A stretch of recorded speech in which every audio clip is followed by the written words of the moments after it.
প্রতিদিন রুটিন করে এশা এবং ফজরের পর মাইকে কোরআন তেলাওয়াত করা যাবে কিনা? রুটিন করে মাইকে কোরআন তেলাওয়াত করা শরীয়তের দৃষ্টিকোণ থেকে এটা প্রশংসনীয় বা ভালো কোনো কাজ না।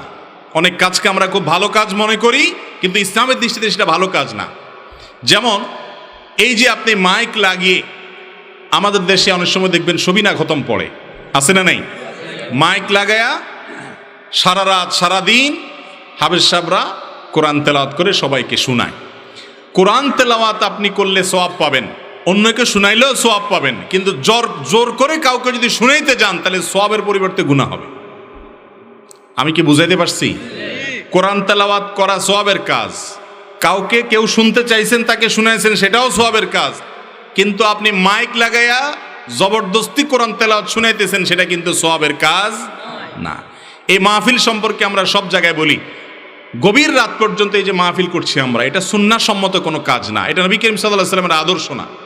আদর্শ হলো রাতে যত দ্রুত মাহফিল শেষ করা যায় যাতে করে ফজর নামাজ পড়াটা সহজ হয়। 12টা 1টা 2টা পর্যন্ত মাহফিল হলো, এরপরে যায় খায়া শুতে শুতে আরো দেরি হলো, ফজর নামাজ মিস হয়ে গেল। এই মাহফিল বা এই ওয়াজ শোনা বা ওয়াজ করার কোনো যৌক্তিকতা থাকতে, কিন্তু আমরা সেটাই করি।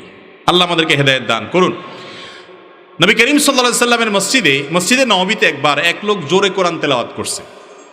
আমাদের নবী করিম সাল্লাল্লাহু আলাইহি ওয়াসাল্লাম ওই লোকের কোরআনের আওয়াজ শুনে পর্দা সরায়া, সম্ভবত ইতিকাফে ছিলেন, পর্দা সরায়া লোকটাকে বললেন, তুমি যে কোরআন তেলাওয়াত করতেছো জোরে, তোমার এই কোরআন তেলাওয়াত কাকে শুনাইতে চাচ্ছ? জোরে জোরে কেন তুমি একা একা তেলাওয়াত করছো? আল্লাহকে শুনাইতে চাচ্ছ? তো আল্লাহ তাআলা তো আলিমুম বিযাতিস সুদূর, মানুষের অন্তরের খবরও রাখে, তিনি সব কিছু শুনতে পান। এত চিৎকার করে বা আওয়াজ করে শব্দ করে জোর করে শোনানোর দরকার নাই তাকে, তিনি আস্তে পড়লেও শুনেন। তোমার আশেপাশে অনেক মুসল্লিরা আছে, ইবাদত গুজার মানুষ আছে মসজিদ, তাদের ডিস্টার্ব হচ্ছে। তাহলে নবী করিম সাল্লাল্লাহু আলাইহি ওয়াসাল্লাম সেই তেলাওয়াতের আওয়াজ যদি কম করতে বলেন, আজকাল আমাদের সবিনার যে মাইক আছে এইটা দেখলে না যায় নবী করিম সাল্লাল্লাহু আলাইহি ওয়াসাল্লাম কি বলতেন, ঠিক না ভাই? ঠিক। অতএব মাইক লাগায়া জবরদস্তি কোরআন তেলাওয়াত শোনানো জায়েজ নাই।